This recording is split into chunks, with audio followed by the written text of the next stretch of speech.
start to brighten other people's world with a smile, all of a sudden the world brightens up around you. It's like reciprocal. It's so interesting, and it's something in psychology that I don't want to talk about more because I don't have the studies in front of me, but it's something about us having a good attitude and keeping a good attitude around the people that we are having or around with that makes us so much better at whatever we want to do. Let's stop fighting beliefs. Stop fighting beliefs and let's try to find common ground. We're all on this planet together. According to statistics, it's the person who's mediocre that actually advances further. But is racism the reason the crime rates are so high? I can't say that. You know, that's a tough question. I don't think it's racism. The crime rates are going to be so high. I'm going to be honest with you. Actually, I can't answer that. It's human nature. And I'm being truthful about where we're going right now. We're not going in the right direction. We're not going in the right direction to heal and mend this country. You know what time it is, folks. That's right. It's time for more In the Hot Box with Doc Reo. And today we are here chilling right now, chilling with a little bit of a different lesson for you. This lesson is to maintain itself off the same series. It is here to actually be a part of the same 52-week series I talked about before. But this week's lesson is on a different notion of belief. It's kind of a different understanding. So as you come with me on this voyage, I want you to open your minds to some of the thought process here, because some of the thought process will affect you, maybe affect you directly. I know it has affected me directly and has opened my mind to the way I've thought and looked at my thoughts and my beliefs. Because this lesson is called Ideation versus Ideology. Thoughts to beliefs, and how they connect, and how they've connected within our lives, within our hearts, within our soul, and how they actually connect to make us who we are. I mean, especially for a person like me. For instance, as many of you know, I grew up in South Central, and growing up in South Central, I saw a different world than where I went to school at 32nd Street. But we can talk more about that as we get through this lesson. With that being said, let me make sure I got my remote working.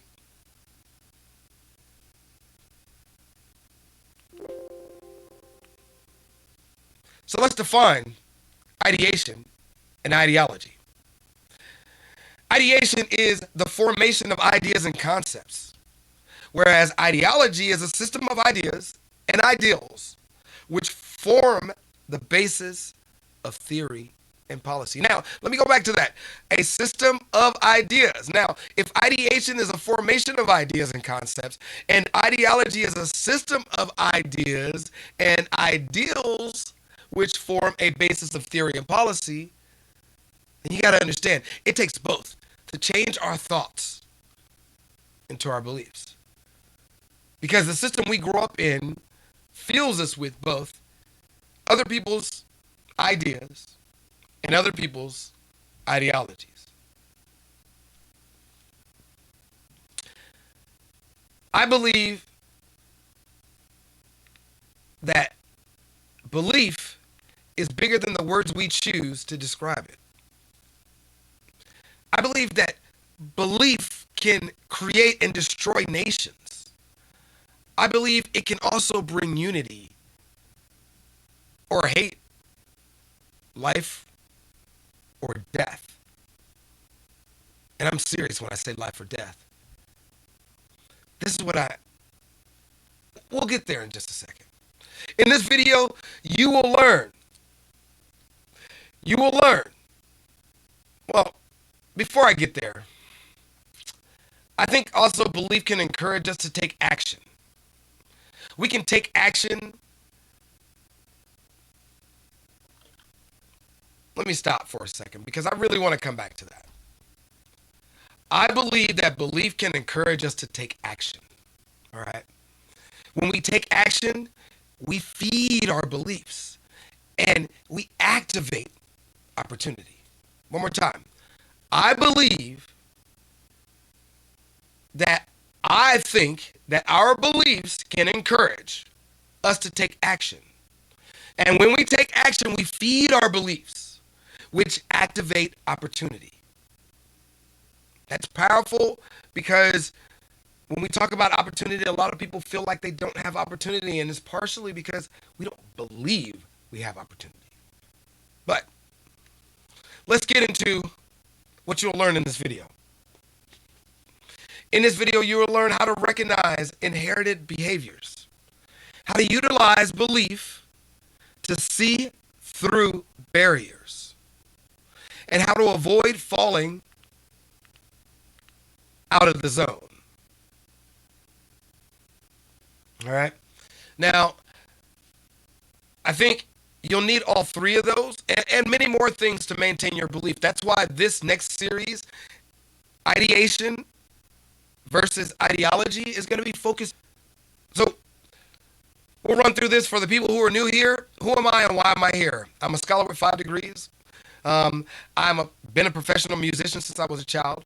I'm a veteran from the United States Army, so I had to learn how to transition my mind to actually get back into my field and my work field and try to understand my beliefs in order to get my life back together after the military. I mean, most people think it's easy for some people, but it's not easy for everyone. You know, the change of mind makes us want to have to understand that we are not in the same system that we were trained to live in and understood.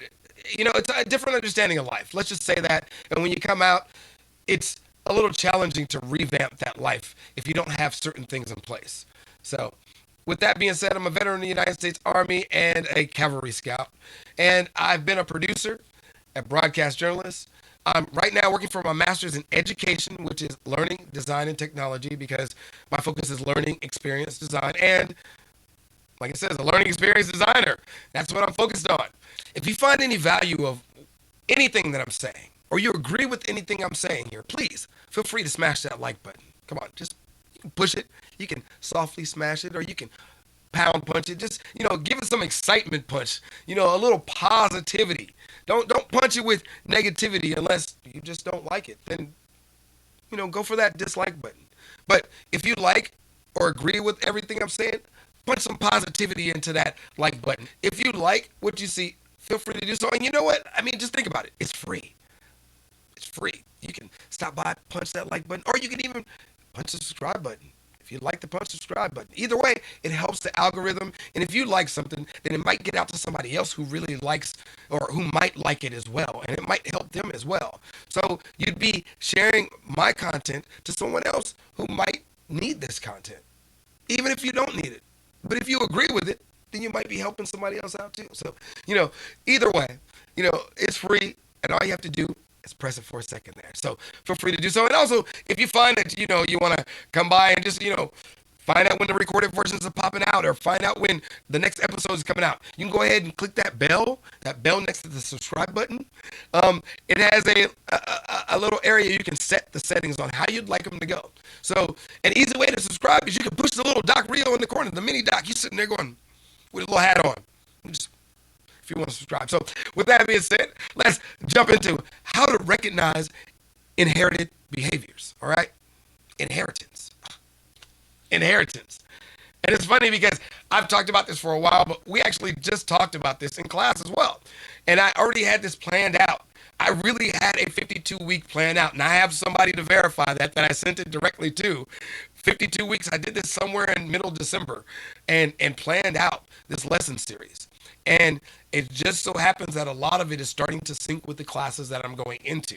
So this is really great because as I'm digging up information, I'm digging up information that I'm not only utilizing in my thought processes, but I'm utilizing it to assist you all. And I hope it helps.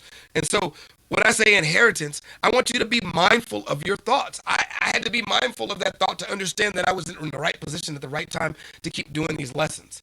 So are you mindful of your thoughts?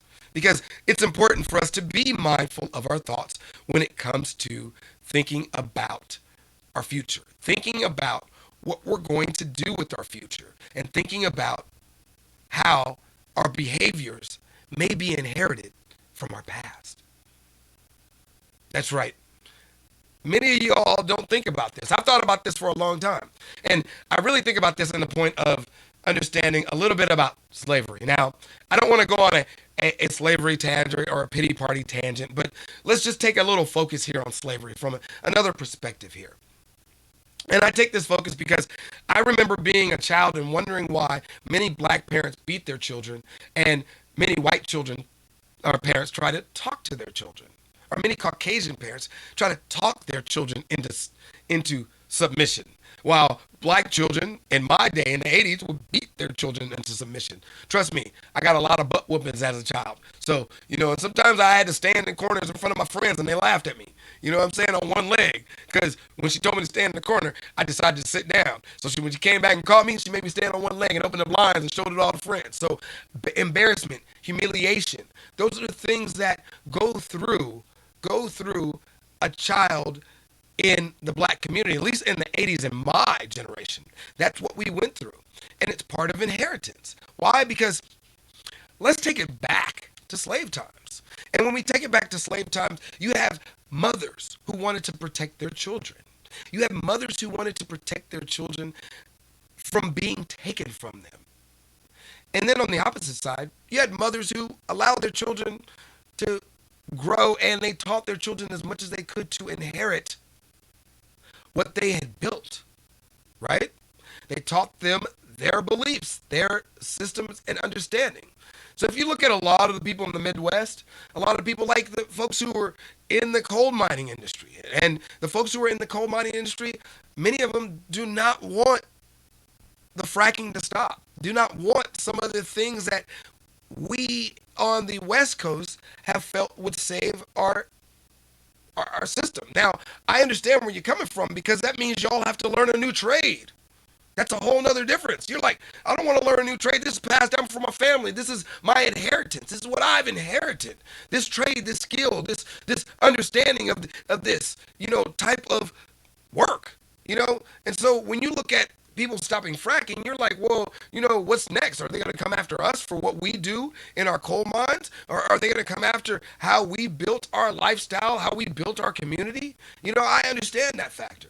And it's from understanding that factor, from being mindful of my own thoughts and how I would be in that situation, how I would be in that same situation. Then I don't want to say to anybody that either way is wrong because we all feel and believe what we believe.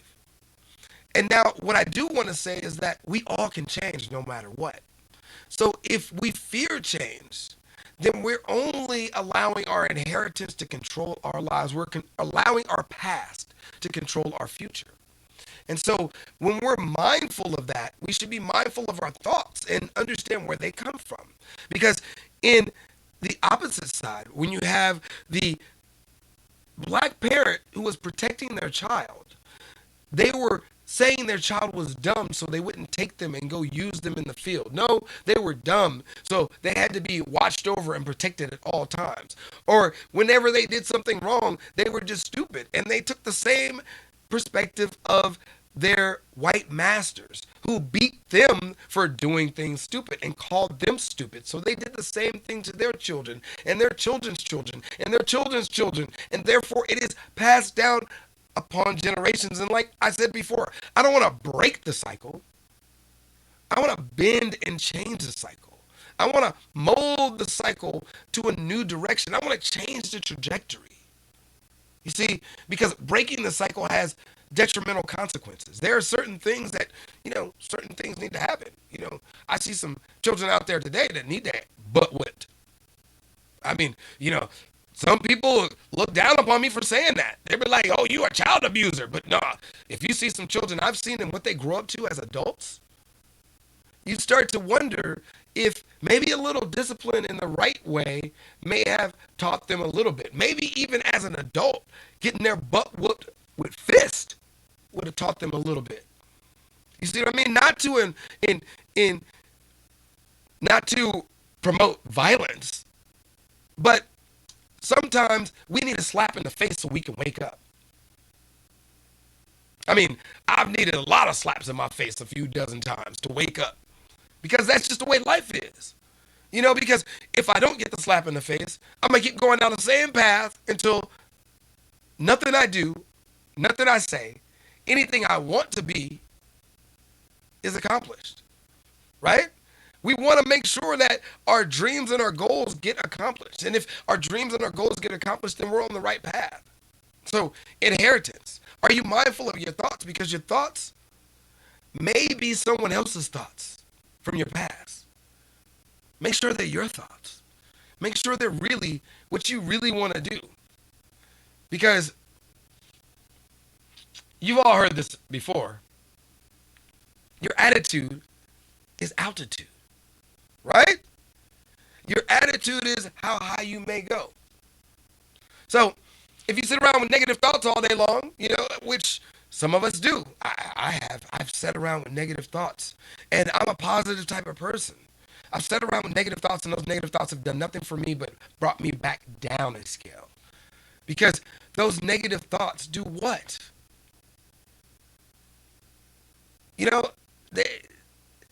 do nothing but weigh upon us and do nothing but bring us negativity into our lives. So, what is your attitude about life? That's what I had to ask myself. And what is your attitude about your situation? These are things I say in the mirror. So when I say that, I'm like, what is your attitude about life, Mario? What is your attitude about your situation? How bad is your situation? What are you thinking about this? You see, I had to figure out what my outlook was. What is my outlook? And that took me to emotional intelligence. David Goldman, as a matter of fact. David Goldman really hits home with this book, Emotional Intelligence. And if you haven't read this book, I've had this book for quite a while. I have bookmarks all through this, but David Goldman discusses how our minds have an effect on our physical health. But he also discusses something from another different standpoint that I think is important. We must understand this, and we must take a look back and remember this when we think about our outlook. All right. He says, with a little help from my friends, the medical value of relationships. Add the sounds of silence to the list of emotional risk to health, and close emotional ties to the list of protective factors. Studies done over 2 decades involving more than 37,000 people show that social isolation, the sense that you have nobody with whom you can share your private feelings or have close contact, doubles the chances of sickness or death. Isolation itself, a 1987 report in Science concluded, is as significant to mortality rates as smoking. All right. High blood pressure, high cholesterol, obesity, and lack of physical exercise. Indeed, smoking increases mortality risk by a factor of just 1.6, while social isolation does so by a factor of 2.0, making it a greater health risk. Now, right now, a lot of people are in social isolation. I'm so happy I have classes because that keeps me out of social isolation. I'm a little hermit myself. So for me, my attitude about isolation is not as bad as to when it gets up to a peak point. When it gets up to a certain point, and sometimes it gets up to a certain point that it's bothersome. It's annoying. It's annoying being isolated and not having someone directly close to you to share your thoughts and ideas. And so I do reach out to other people when I can. And then I do get exhausted because I do reach out to other people. And then I reach out to so many people that I'm other people's relief. And so I get burnt out and have to recharge. That's where I get a little hermit-like. And that's where I start to study this stuff and being mindful of my thoughts, because my thoughts start to change because I start to get annoyed when people reach out to me sometimes. And it's not that it's their fault. I'm not telling them I'm annoyed. No. But I don't want to be, that person that, is passive aggressive when I talk to them, because that's what'll start to happen. So I have to be mindful of my thoughts, to not be passive aggressive. It is part of my inheritance. My inheritance to sit back and say, yeah, there's perfect video or film out about it. And I believe that I would be related to someone like Kunta Kinte, the one who ran away all the time. Because you're not going to tell me to stay where I don't want to be. You could ask my mom. You know what I mean? There's a lot of things about me. It's always been about a little bit of my way. You know, I'm not saying that I'm like that in all cases. I do listen to other people's factor. I do factor other things in. But overall, my trajectory has always been a plan that I have been focused on. The plan that I started when I was knee high, and not even knee high. I could barely crawl and I already knew what I wanted to do. And many of you were the same way. That's part of our inheritance as well. We may have inherited things that from other people in our past, especially if we're from a mixed background. We have dueling inheritances, fighting for our own path. And this is also proven. It's lately been proven in epigenetics, which is what we're talking about and discussing in class. Epigenetics is the study of genes and how genes have memory, as I talked about in the last lesson. So if you haven't seen that lesson, go back and check on, or one of the prior lessons, go back and check on 1, 2, 3, and 4. This is lesson number 5 right now. We're in lesson number 5. So, when we focus on these lessons and when we see what's going on, we have to actually be mindful of our own thoughts. Because once we're mindful of our own thoughts, we can start to figure out how to use them better. Like I talked about in lesson 4, how to plan and use our thoughts better and move ahead. I didn't just learn this stuff. Stuff just started to happen because I wanted to get to destinations. And being in this area now and learning about it after doing it and then looking at it, it's so eye-opening. It's so eye-opening, the path that I've been on and the path that I could have gone on. And not that I have regrets, but some things I'm like, snap my fingers, oh, you know what, I could have done that better. So now I'm looking for ways to do it better now. Now I'm looking for ways to balance off my inheritance and do it better now. And by the way, he does say that, of course, solitude is not the same as isolation. Many people who live on their own or see few friends are content and healthy. So what I wanted to get in that is we got a lot of people who are passing away now. And I noticed there are a lot of people who are passing away who don't have COVID, but that have been healthy and have been out and they're older or elderly, and they just, a lot of famous names that are just passing away now. And so they may be passing away because they feel isolated. They don't feel like they have that closeness with people like they want to have it because of COVID-19.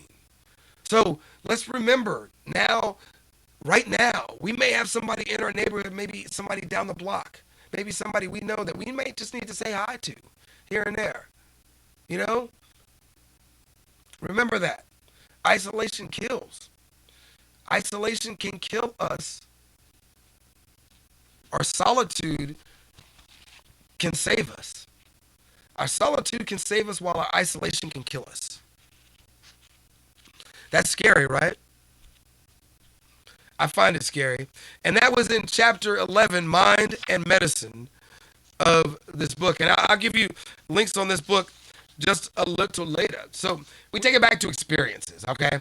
And the reason why we take it back to experiences is because, well, it's important to understand that experiences are not only our experiences, but they're other people's experiences. Like, for instance, that child who had the mother who was a slave, and therefore he was a slave too. Let's say that child who had a mother who was a slave, and he's being beaten by his mother after his mother is beaten for something he did. And his mother is calling him stupid just like the slave master was calling her stupid. Those experiences cater their way to ourselves. And later you'll hear some of us say, I've heard many of us say this all the time. Oh yeah, I'm stupid. I've done it. Have you? How many of you sat back and said, "Oh man, I'm stupid. Oh yeah, that was dumb. Oh yeah, maybe this is a stupid question." I mean, I'm sure many of you said all three of those things, right? I, or one of three of those things, and those people who deny it are those people who learn not to say it because they have said it before as well.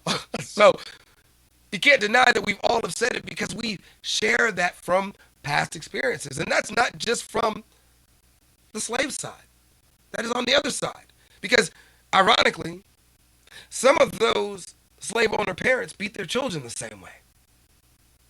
Ironically, some of that anger and hate was not only put on their slaves, was put on their children and caused some of those children well, to move to the Union.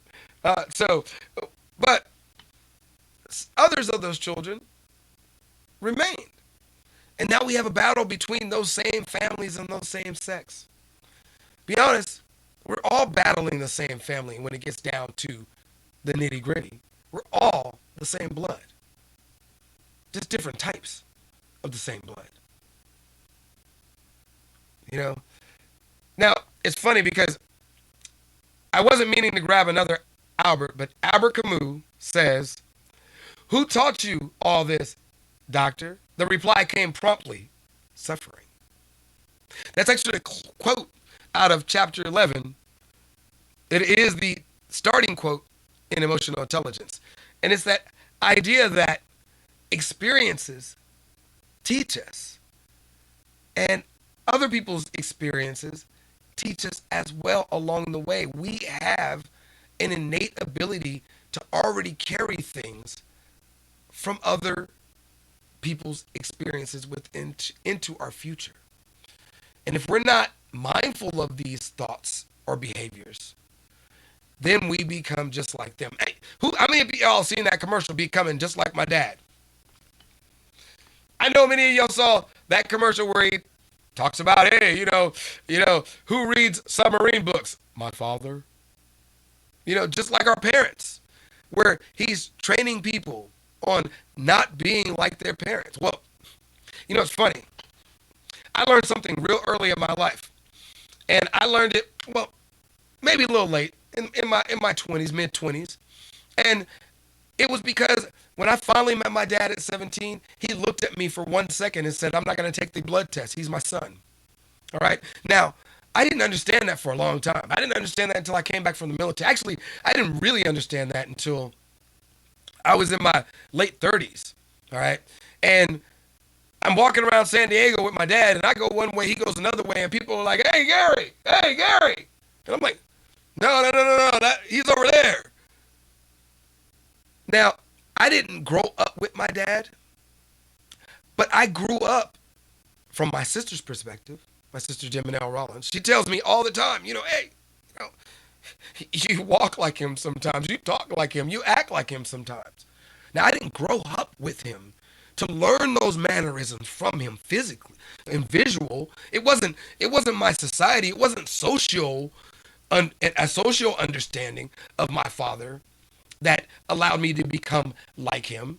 It wasn't my environment that allowed me to become like him. It was actually my genes, my inheritance. My inheritance gave me those experiences. So when I say, "Who taught you all this, doctor?" the reply came, "Suffering." My dad's past experiences were grafted onto me. My mother's past experiences have been grafted onto me. These things are a part of me, and I am, just like I said before, a professional student, a learned individual just like them both. Because my mother was a professional student, my dad, an educator. And now I'm on focus to be what? An educator. Learned, scholarly. It's just part of my genes, part of my genetics. You know? My mother played music too. Hey, my sister. I don't know where we both get this musical talent. I don't know if it's just from my mom's side, but my sister, she's more talented than I am in music. You know? Same thing. We sync. We have a different connection than me and my brother. My brother and I have Total different connection. I think my brother is more similar to his mother, my stepmom, you know, in viewpoints and understanding of a lot of things. But he also has parts of my dad as well. Don't get me wrong. He has a way, I mean, a lot of my dad in a lot of perspectives, you know, and that's why I have a lot of respect for his position in life, you know, because I understand it. I understand where he's coming from. Sometimes I don't know how to communicate with him, but with my sister, it's easy because we see things on the same plane, on the same level. That's genetics. That's all because we've had people in our family who think that way before, and we think that way. That's inheritance. So I think I beat that into the ground a little bit, a lot more today than I was supposed to. But we have to think about, are we creating problems for ourselves? Because I have to ask myself all the time, because yes, I know I am. I know sometimes I'm walking into a situation and not believing something because of my inherited responses, and it's creating problems for myself in the long run. And when I create problems for myself like that, I have to be cognizant or mindful of my thoughts so that I can turn that problem around. And that's why it's important. So now that's not in every case. Now I have to think about this. Sometimes my inheritance is protecting me. Sometimes my inheritance has allowed me to make it through certain destinations, but I found out that even in those situations, my actions, if they weren't positive, they did not make things easier, especially if I lacked belief. It's just the way it is. I can't put it any other way. If my thought process lacked belief, then I didn't take the actions to do what I needed to do to gain the experiences I needed so that I can lift my attitude and lifting my altitude. So,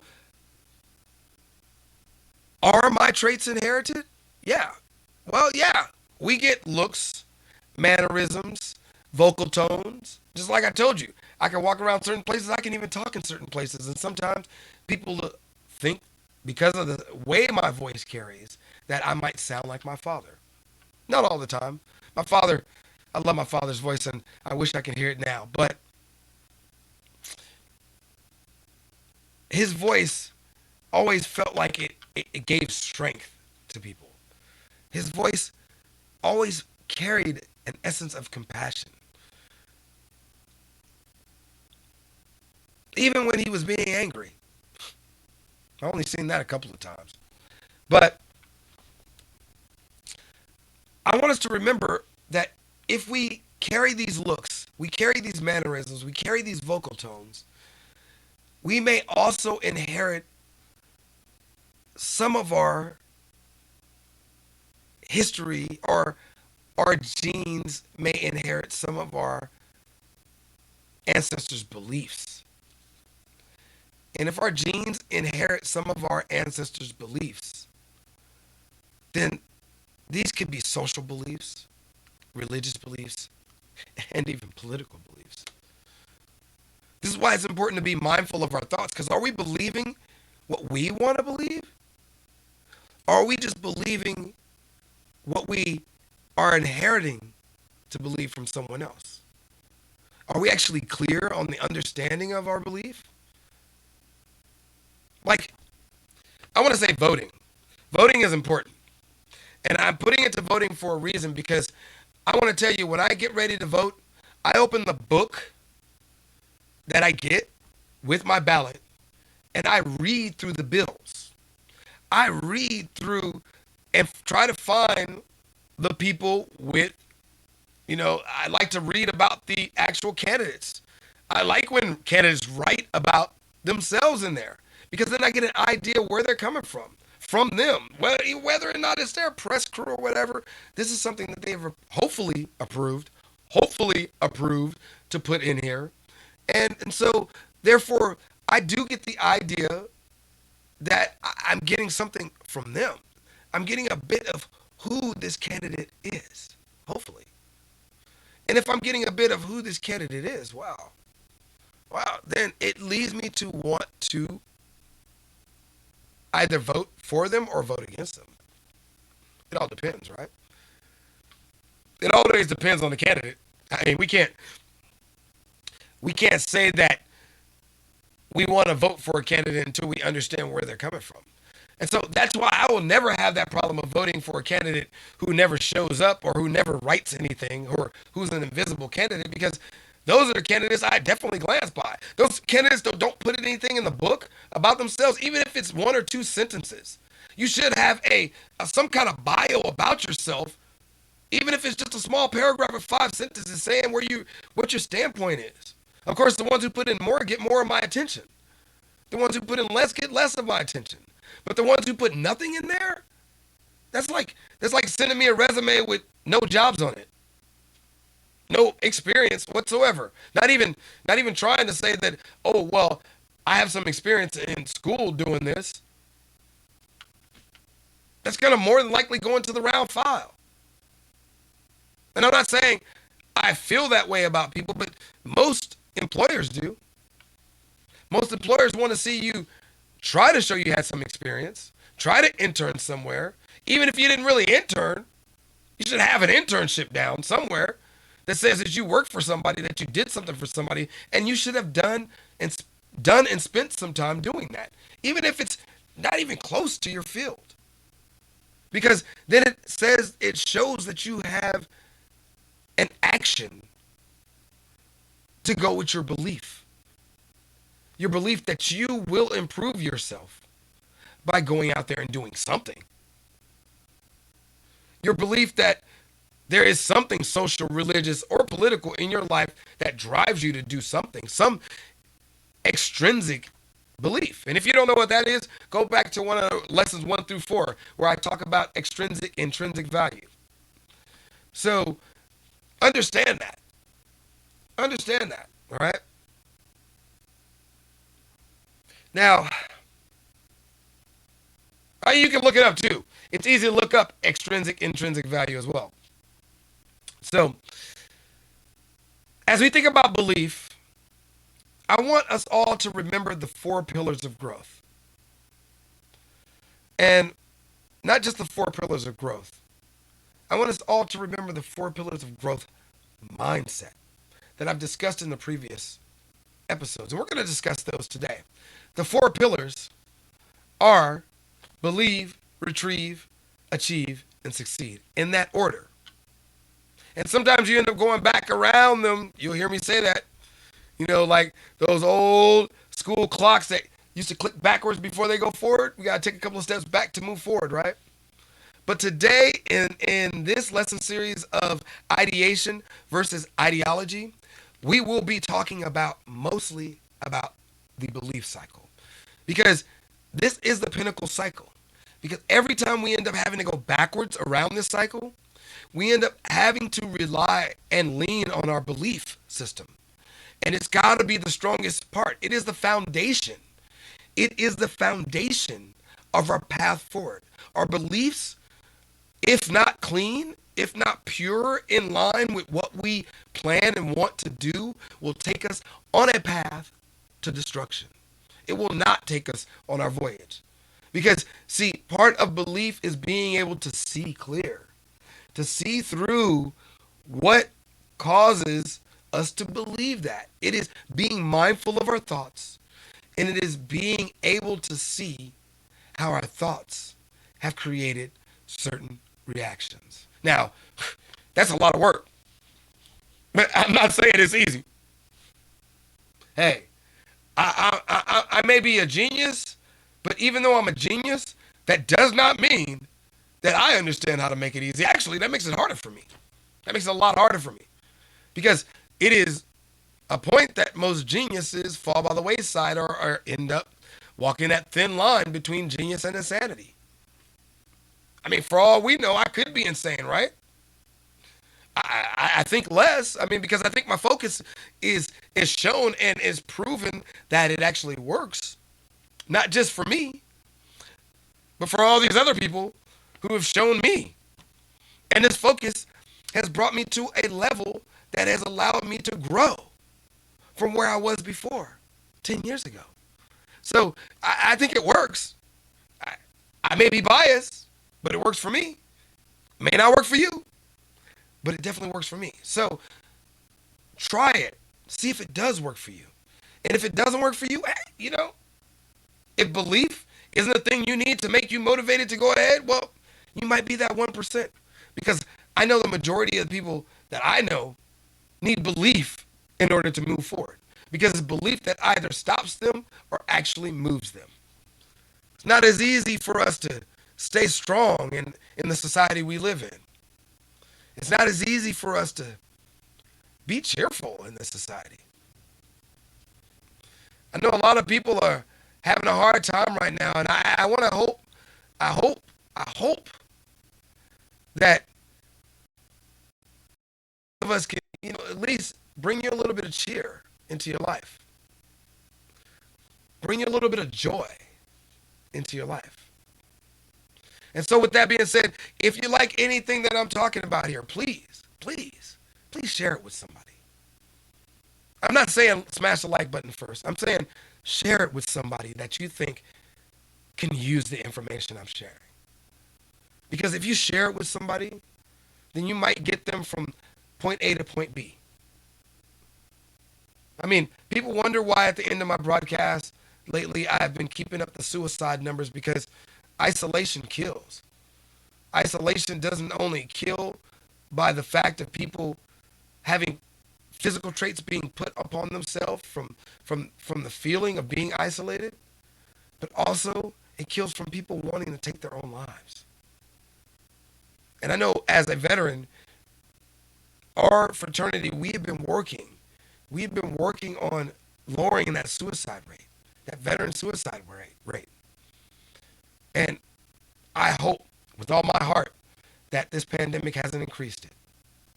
I hope with all my heart that many of those vets were able to find a way to transmute that energy and find a way to help out people in their community, because in all honesty, many of our vets are stronger than many of the people in our communities.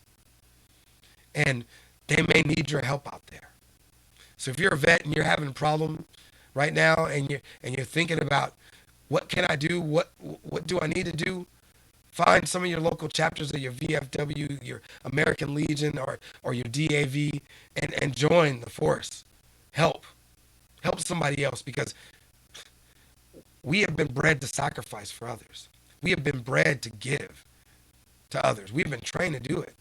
It's part of who we are. So do it.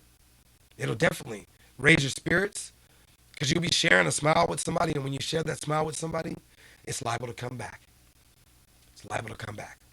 So remember that. So if you'd like anything I'm saying, and you feel like this could be something that you can share with somebody else, this could be something that can motivate somebody else, please share it with somebody else. And then smash that like button so that it helps the algorithm, so that somebody else can find it that might be looking for this kind of content. And if you really like the content and you want to keep up with what's going on in the Doc Reo world, go ahead and smash that little mini doc, the little mini doc with the little pose. You got the little pose. Let me do it right. Because I think he's looking this way. He got a little pose down there with his little brim on. Go ahead and smash. You can smash the little mini doc, and it'll take you to the subscribe menu. You can go ahead and click that subscribe button. And when you click that subscribe button, you can even click the bell below and set your notifications any way you see fit. So if you want to stalk me and just get every single notification, you can get every single notification. Or if you want to just make sure you get certain notifications for certain episodes that come out, you can get those notifications as well. How do you utilize belief to see through barriers? It's going to take a little bit of equity, empowerment, and environment. Let me explain. All right. When we talk about equity, I hope you are in an environment that things are fair. You know what I'm saying? Because in order for you to utilize belief, you got to be in some kind of stable environment. You got to be in some kind of safe zone. We call it at colleges and institutions, a safe environment. A safe environment means you can express who you are and what you want to be. You can actually share your thoughts. And so you need to be in a fair environment to share your thoughts, right? A lot of people right now may not be in those safe environments, may not have the opportunity to be in those safe environments. And even if they have the opportunity to be in those safe environments, they may have somebody looking over their shoulder while they're in a Zoom meeting and can't be in a fair environment. So it takes being in a fair environment to really have equity, right?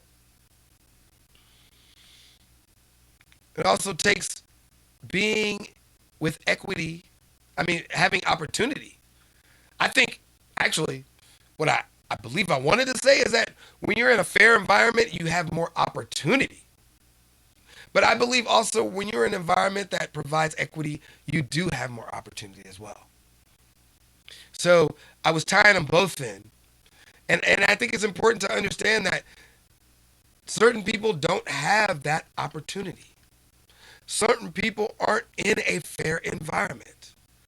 And we have to understand that about each other. We have to understand that about the people that we see, live, and work with.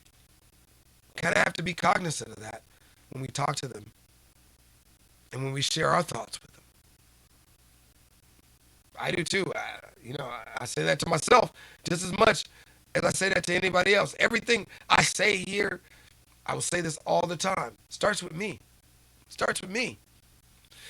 Because in order for me to consider your thoughts, I had to consider my own thoughts and how I would be. It's important that we got to take these considerations in. And these considerations include race, culture, and gender. It's taking in these considerations that we understand how to better work with people. I've been a violator of not really understanding someone's culture. As a matter of fact, I got a friend. Who, I don't know if it's her culture or if it's her personal background or if it's just what she feels comfortable with. She doesn't like to be hugged at all. At all. And I grew up in an environment that tends to hug. You know? And so every once in a while, she would do something and excite me, and I'd go to reach and hug, and I'm like, oh, I can't hug her. That's just the way she feels about it, and I got to give her that. You know? I'm a little bit more comfortable with doing that more now. Less hugs now. Although I miss good hugs, because good hugs, that sharing of energy, it's nothing like it. My dad really taught me more about that too. They talk about that all the time, how you give a hug and you feel like it's time to let go, but he still keep holding on until you just give in and you get that hug and then you feel so good afterwards. See, a hug can be empowering because it's a transfer of energy. So we have to consider the culture. Maybe she doesn't want that transfer of energy. Maybe she's not comfortable with that transfer of energy. Maybe she's had bad experiences with that kind of transfer of energy. And maybe she's been told from growing up that she cannot do that type of thing. Maybe it's cultural. I don't know. I never asked. It was better for me to respect her wishes. Or a couple of times I made the mistake, but attempt to respect her wishes. And she knows what I'm talking about. Empowerment. Ooh-wee. How can we become more empowered? Well, you guessed it, folks. Influence. Influence is the best way for us to have power. Now, I don't necessarily want power, but I think it's important for us to be empowered to share our ideas. Because when we share our ideas, we may gain some power, but we also gain feedback from other people on their thoughts and ideas. We empower other people. You see, when we're in a fair community and we consider each other's energy and we empower other people, we empower each other to create. I have a friend who worked at NASA, and she became the rocket scientist who developed or studied the possibility of explosions in the space shuttle. And it's important that I say she, because when she was young, she never felt like she can get there. One, she felt like her math wasn't up to par. And when she got there, she found this culture of male dominance that didn't respect female scientists, that didn't understand that the diversity in the area of what you see in our world is powerful. It's powerful when you have different mindsets, because our male dominated society in some areas may not see something that one woman or one someone who feels like they are not, non-binary, someone who feels that they're non-binary may see it from a different perspective. Just someone else may see it from a different perspective.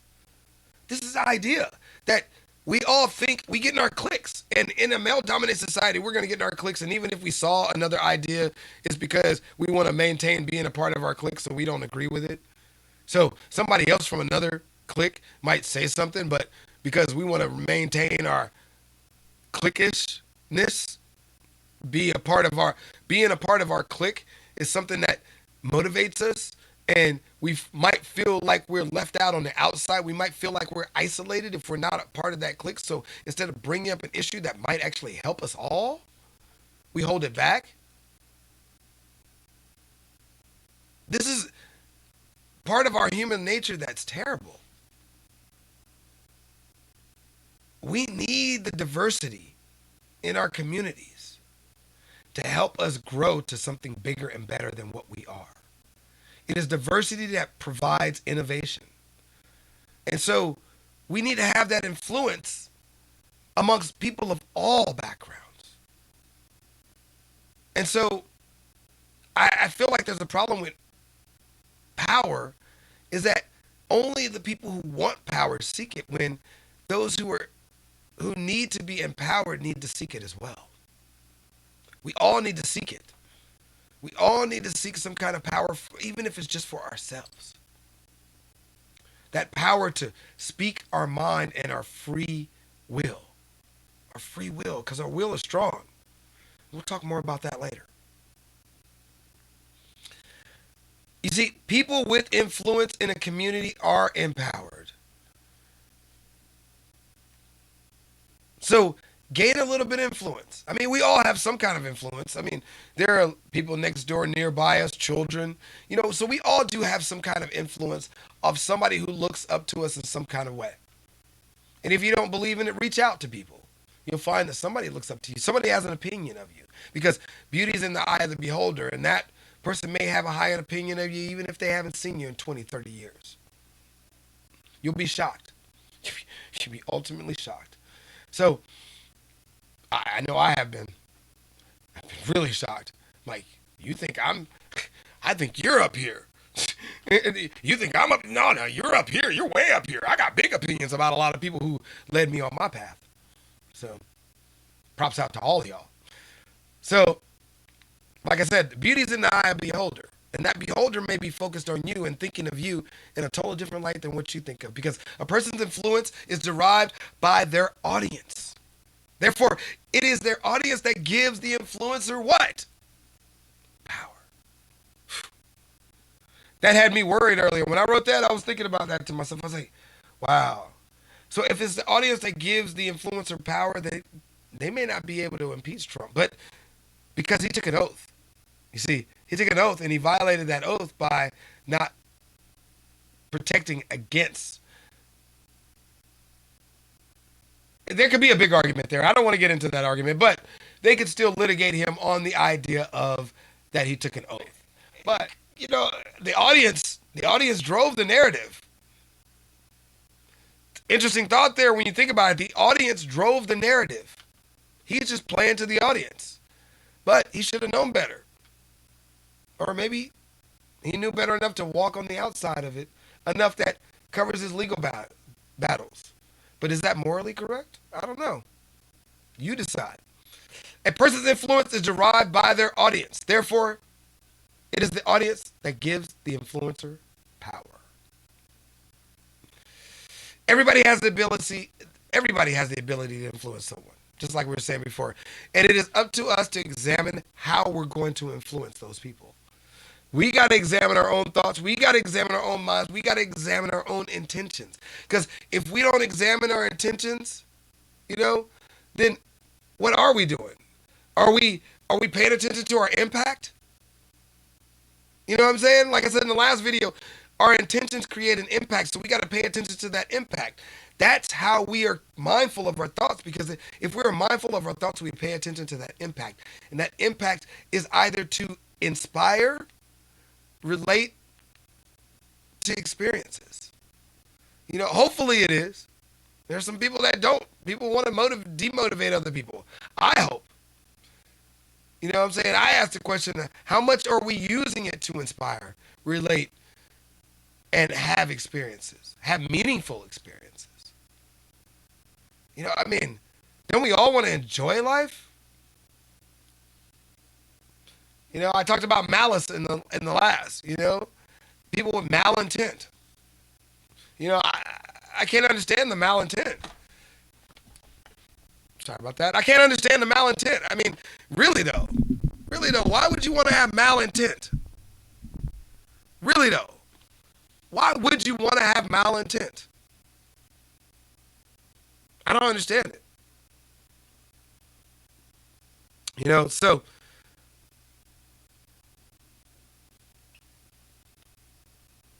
our sense of equity and empowerment start and begin in our initial environments.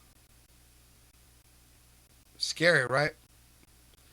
Our sense of equity and empowerment actually begin in our smallest environments. The time from birth to the first full year is critical. I just found that out in human lifespan development. There's a book I have, Human Lifespan Development, right there under the hat. And in that book, it talks about that there are children who don't get the proper attachment to their parents through that first amount of time. And when they don't get that proper attachment, they have troubles in their lifetime later on. That first 12 months, there needs to be care and attachment, nature and nurture combination. There's things that we naturally do because of genes, but then there's things that we need because of nurture to happen in order for us to grow and develop. So be careful.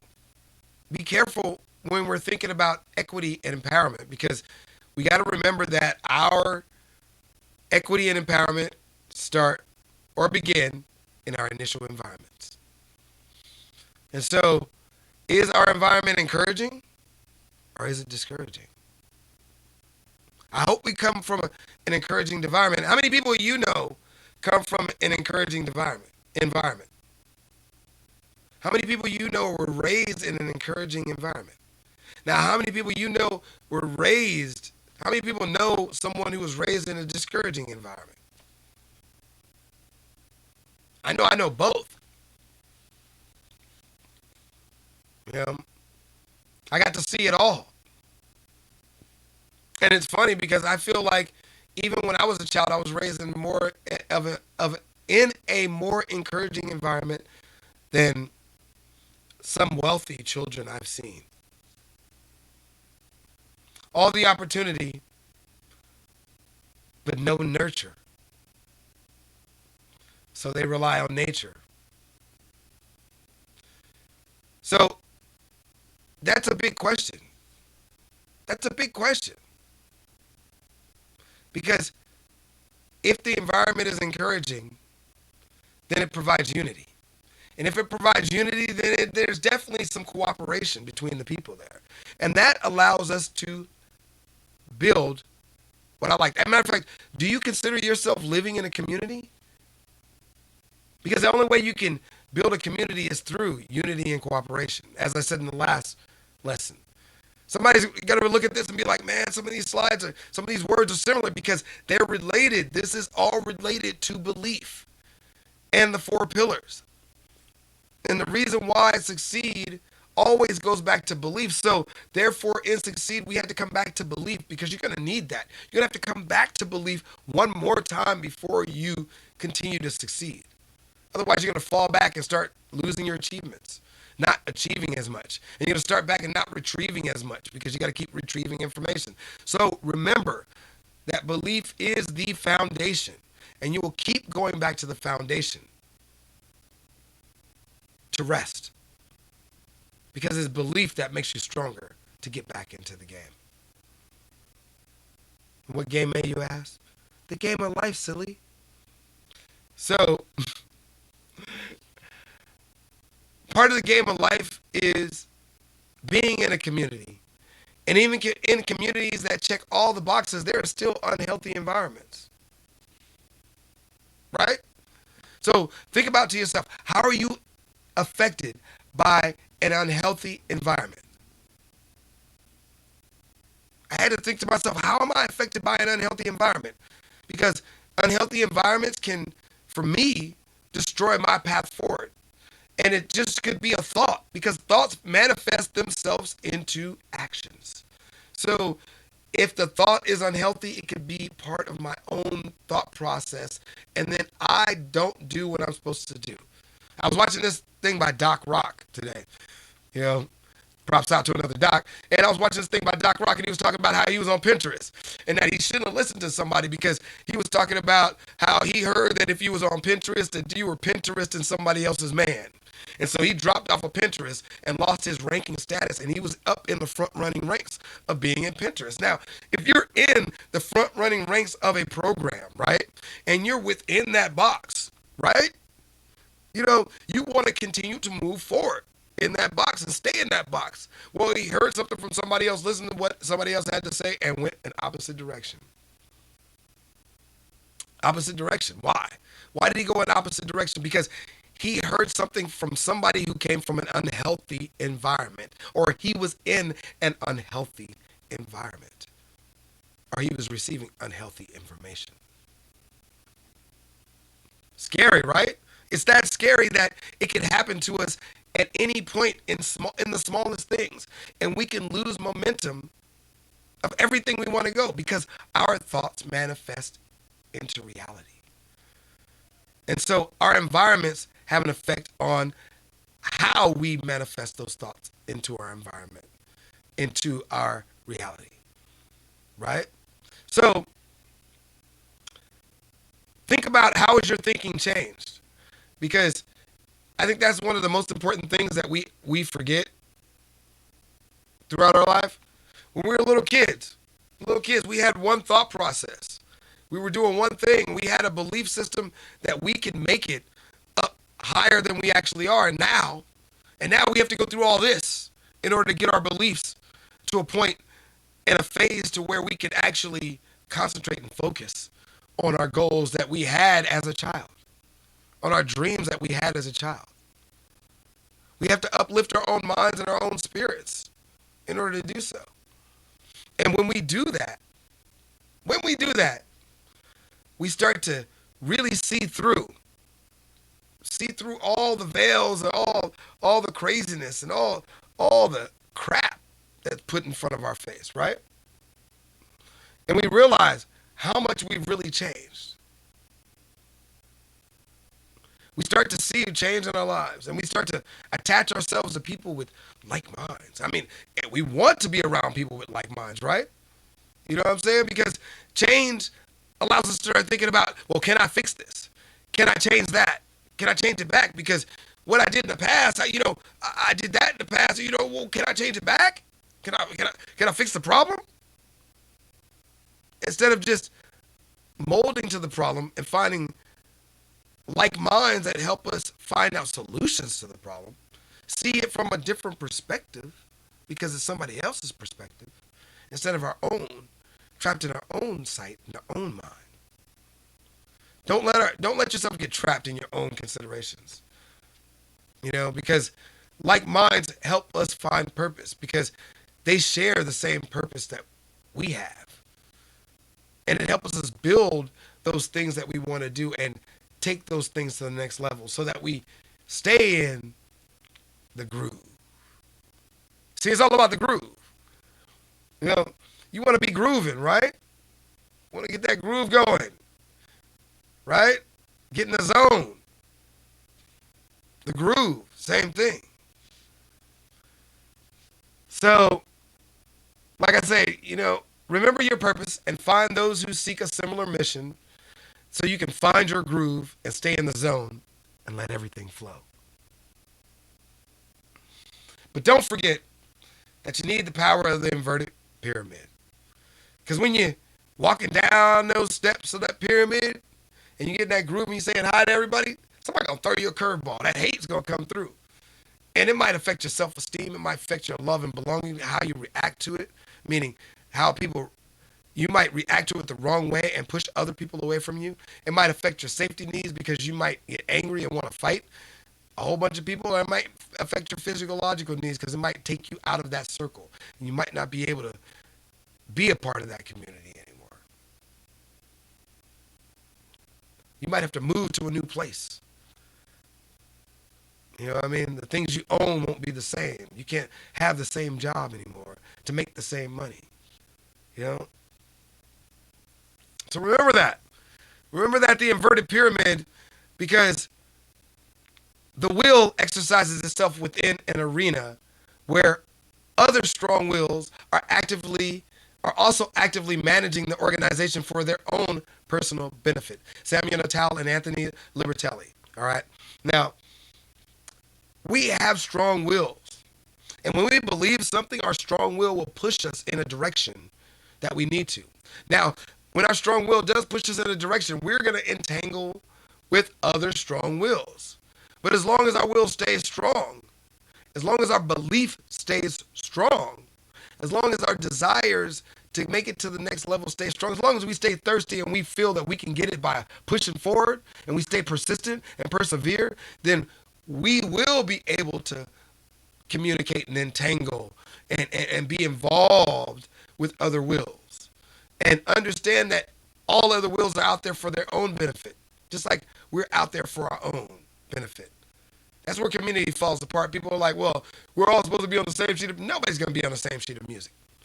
We're all going to have our different perspectives. But we work together for a common thread, a common lifestyle, a common goal. So,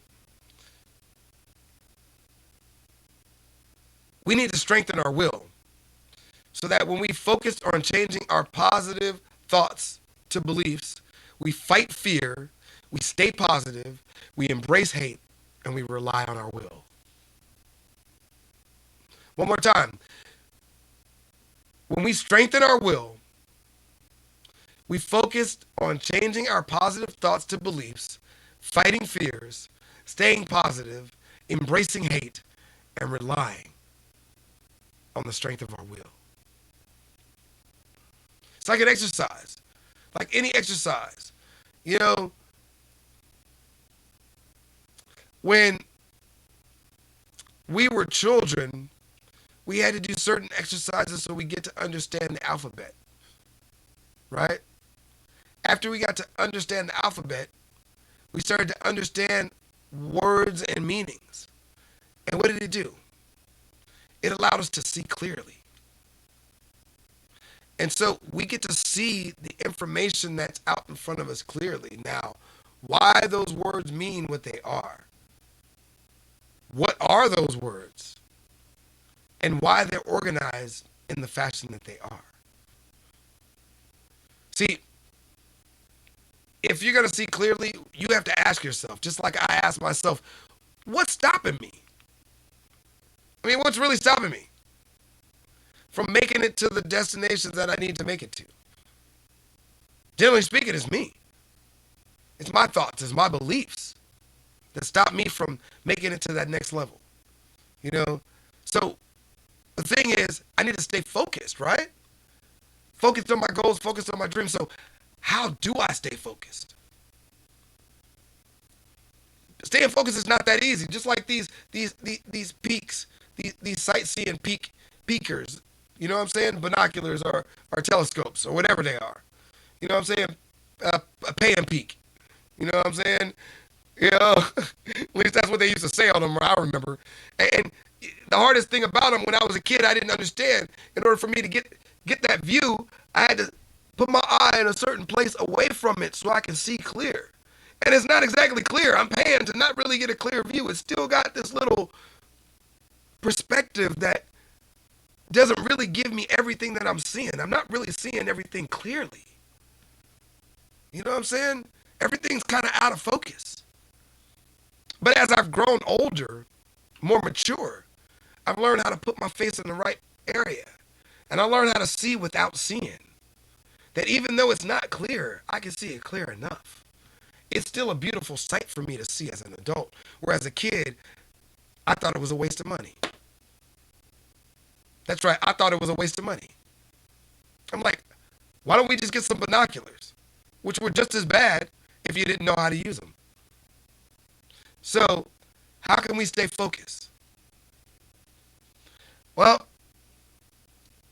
I say part of staying focused is answering this question. How to avoid falling out of the zone? How do we stay in the zone? How do we stay in the zone? Staying in the zone is a little bit difficult. I find for me, staying in the zone is all about playing. I just gotta play.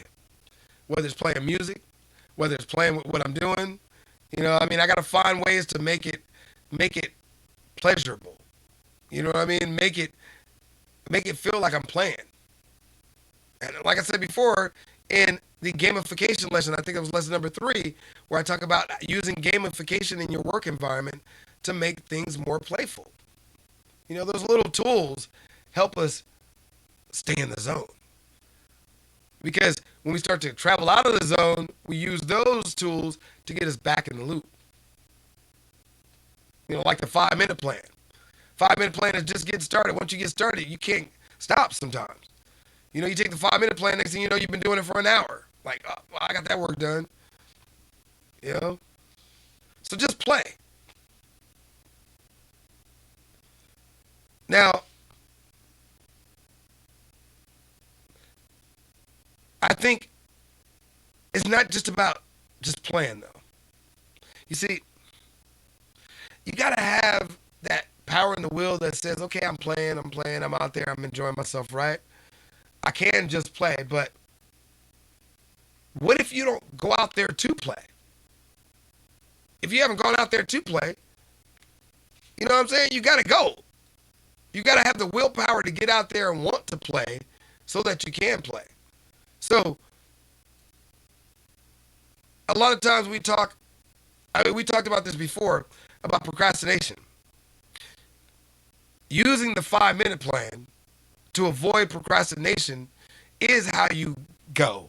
You know what I mean? Those times where you're sitting back and you're just like, I don't know, I can't do this, I don't want to do this, or I don't have the intrinsic value. Because I've even fought. I actually, matter of fact, just happened just recently. Because I'm trying to do too much and I'm adding on too many different things, I had to start saying no to things.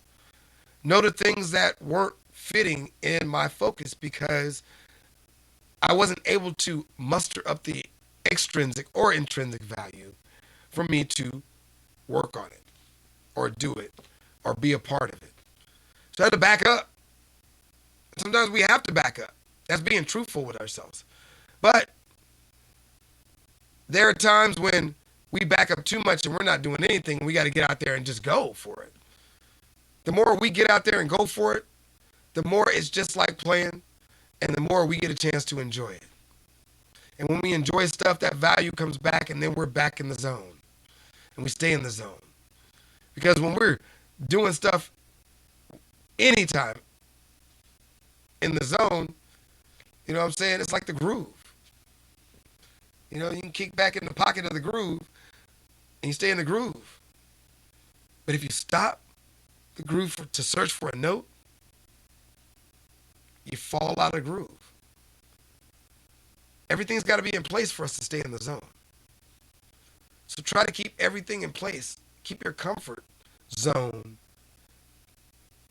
prepped so that you can get in your work zone, in your future zone, right? And with that being said,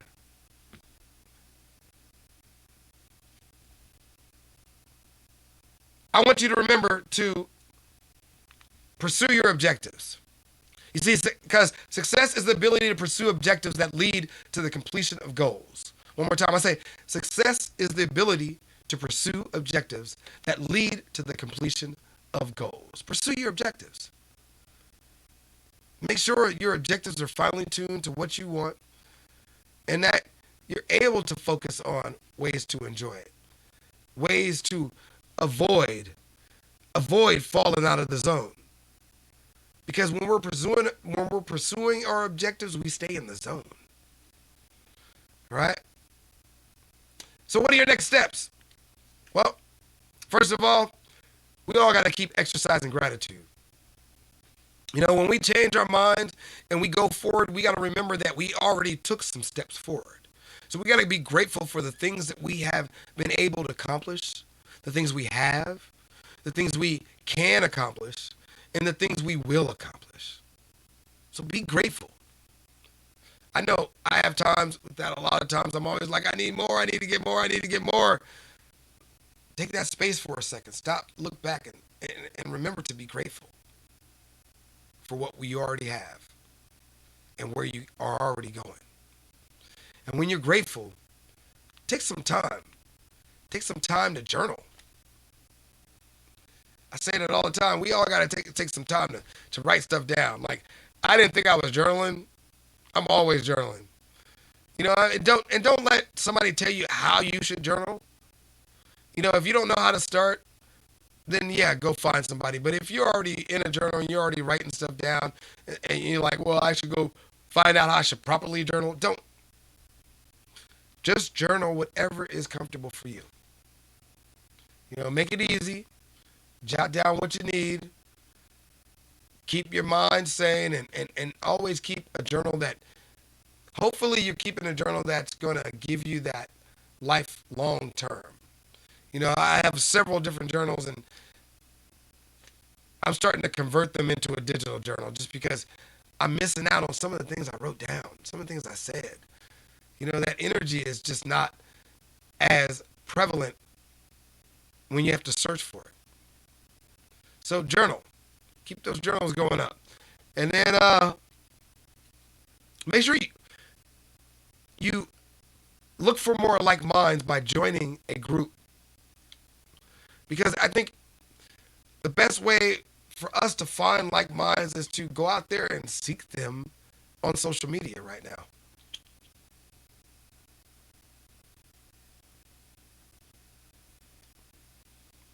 I feel like that's the only way we're going to find like minds that are actually doing something.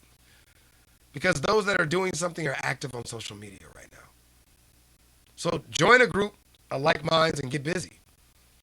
And then, last but not least, don't forget to map out your path.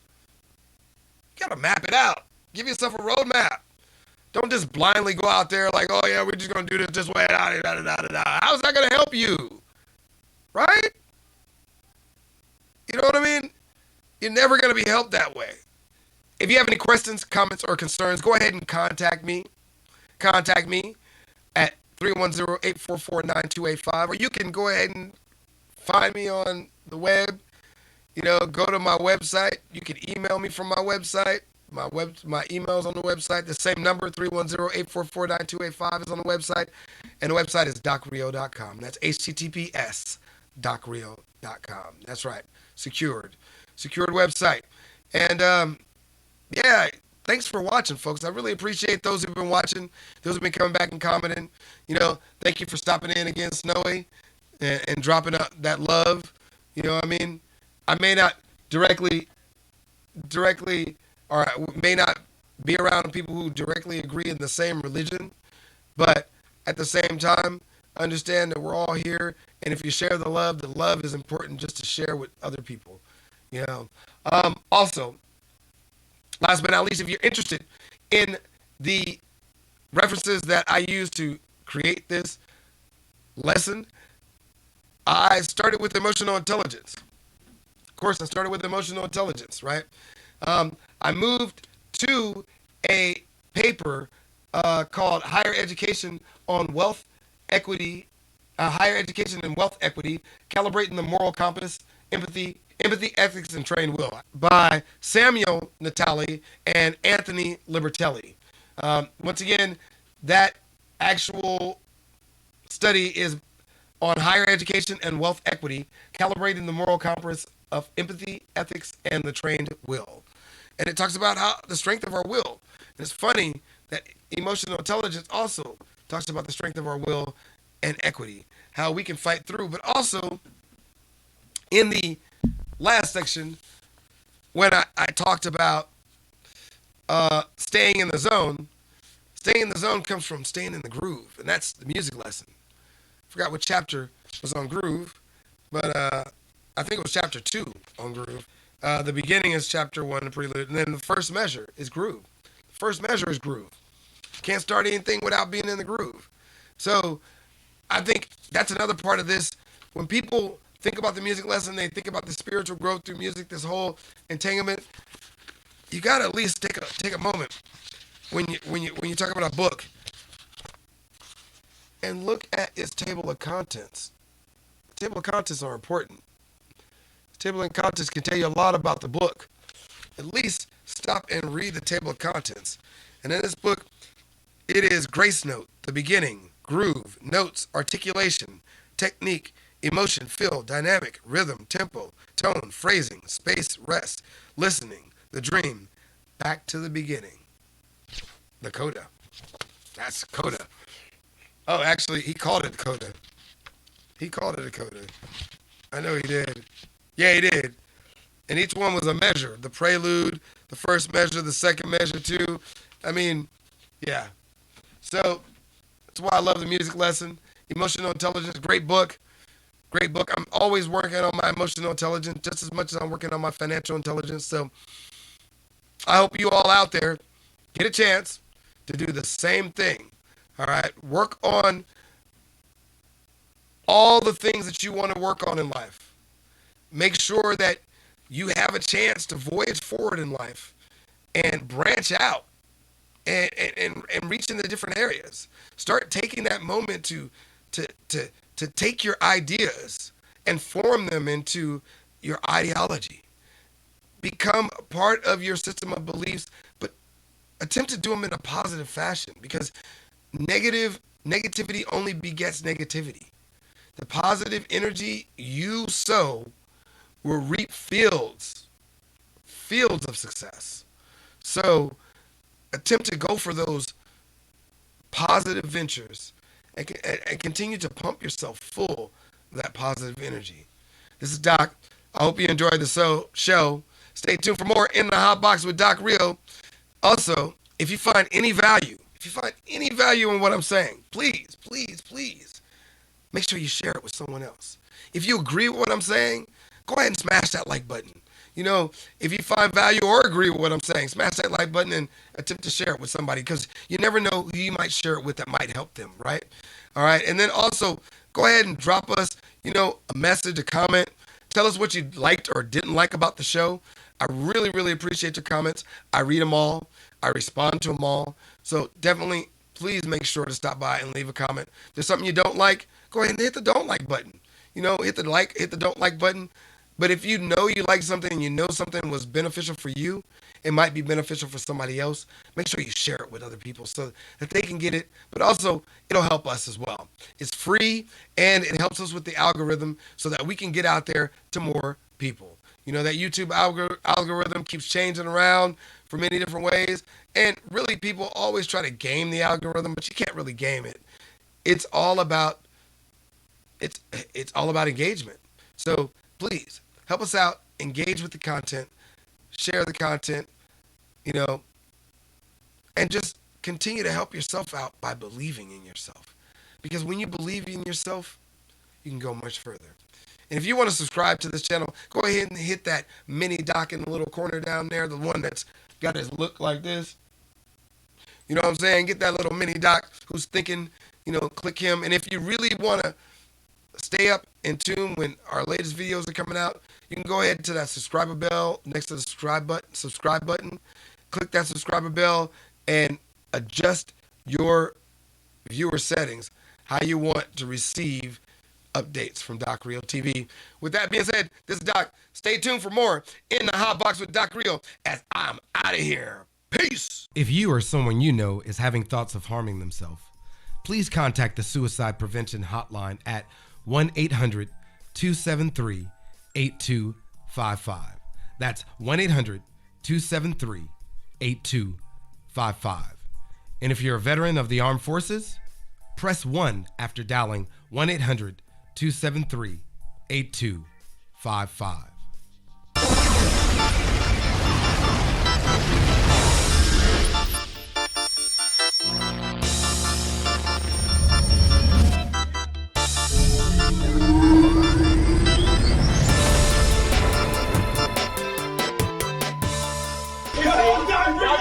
Doc Reo TV.